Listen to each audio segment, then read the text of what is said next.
With the release of Marvel's Ant-Man and the Wasp, there have been a total of 20 films in the Marvel Cinematic Universe, combined with 12 separate television series. That makes for a lot of characters, which is something Marvel has never been found wanting for on the big screen. But even with dozens of characters already seen, there are plenty more lurking in the background. Knowing this, the real question is, who hasn't Marvel tapped to join the MCU? Where are the classics? What happened to the team sold off during the 90s to other distributors, and will they finally make an appearance in the MCU now that Disney has purchased just about every media empire on the planet? I, for one, welcome our new mousy overlords, but whatever. I'm Ewan from What Culture, and here are 10 essential Marvel heroes not yet used in the MCU. Number 10, the X-Men. Nobody really knows what Marvel's plans are for Phase 4 of the MCU, but with the return of characters the company sold off in the 90s, like Spider-Man, for instance, it seems inevitable the whole team of X-Men could take the place of the Avengers, or work alongside them as they have in the comics for so many years. It's impossible to say if this will happen in the future, but it stands to reason Marvel won't sit some of their best and most profitable, ka-ching, characters on the sidelines when they regain their rights. Deadpool and Wolverine aren't the kinds of guys to sit content on the sidelines, but even then, here's hoping they go a little bit more obscure this time. Oh, and bring in Dazzler. Everyone loves a little bit of Dazzler. Number 9, the Fantastic Four. When it comes to movies about the FF, fans have been a little more than disappointed. The first adaptation was made in 1986 solely to retain the film rights and featured... whatever. It was never released, so we can forget that and I'll wipe it from my memory for good. Ugh. This was followed by 2 big budget adaptations, and while they didn't go completely horribly at the box office, they weren't well received. Mr. Fantastic, dick jokes, and all. Fast forward to the 2015 reboot, simply titled Fant4stic, and fans were met with a movie so horrible it currently maintains a 9% rotten rating on Rotten Tomatoes, and a personal bleh from yours truly. It's high time they took back the reins on the first family of superheroes and put them on the big screen the Marvel way. Number 8, Nova.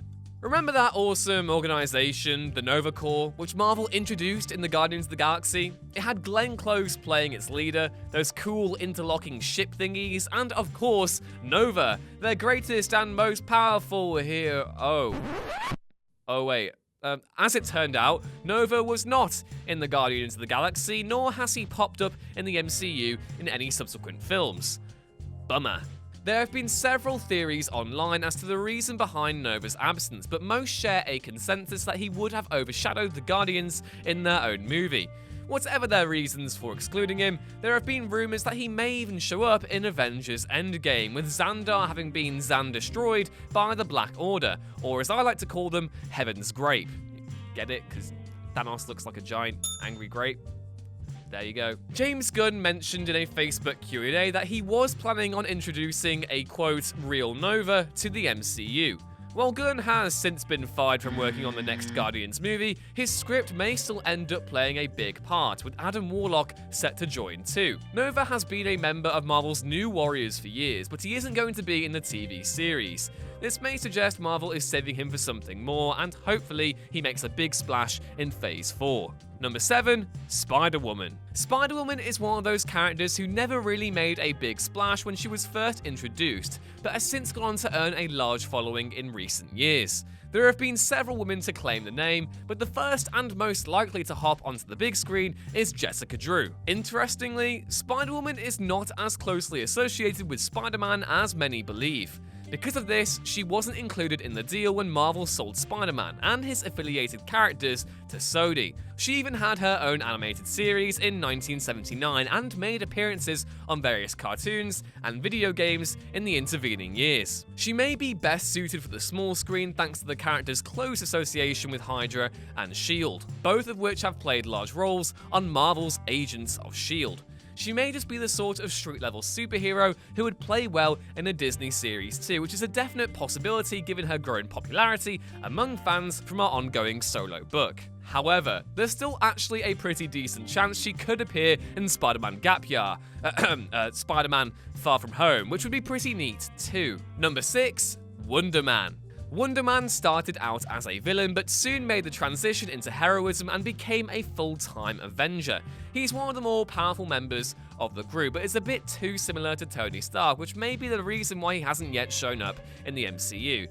But that's not the only reason why either. Simon Williams, aka Wonder Man, is an actor in the MCU, which is why Nathan Fillion was cast to appear as him on posters within Guardians of the Galaxy 2. That's right, he was supposed to make an appearance already, albeit as a prop. Fillion did some work for Guardians of the Galaxy Volume 2 as well, but he never made it into the final cut. James Gunn did mention he would likely pop up sooner or later, but he provided no further details, and that's presumably brown bread now that Gunn is no longer associated with those films. Seeing as Wonder Man was cast, shot, and on the brink of making at least a cursory appearance in the MCU, it stands to reason that he's on the back burner to make an appearance sometime in the future.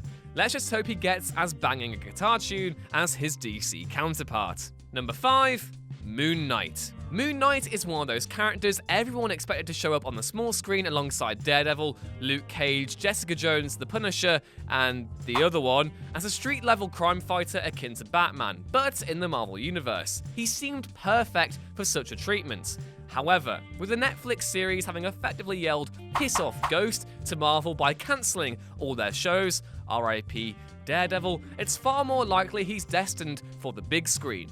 Marvel Studios president Kevin Feige did mention in an interview that Moon Knight was in their development future, but indicated it could be, quote, 5 years from now, 10 years from now, or 15 years from now. So that's a long time, though.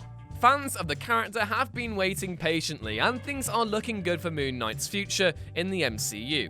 Even if there is nothing conclusive just yet, he should be making an appearance sooner rather than later. Number 4, She-Hulk. Even with a solo film and multiple appearances in the MCU, Bruce Banner's backstory and his time as the Incredible Hulk hasn't been as fleshed out as much as it could have been. Case in point, where on earth is his cousin, Jennifer Walters, aka She-Hulk? The lady version of the Jade Giant has been around since 1980, but she never got the attention her cousin has when it comes to movies and TV. She-Hulk actually has most of the same powers as her cousin, but retains her intellect and own personality whenever she transforms. She's been affiliated with just about every superhero team Marvel has in its roster, leaving plenty of opportunities to make her appearance in the MCU. There is at least one reason why we haven't seen Walter's She-Hulk in the MCU just yet, however, and it's tied to a complicated deal between Marvel and Universal Studios. Universal actually own the rights, and while they worked out moving the Hulk, his cousin currently remains unavailable.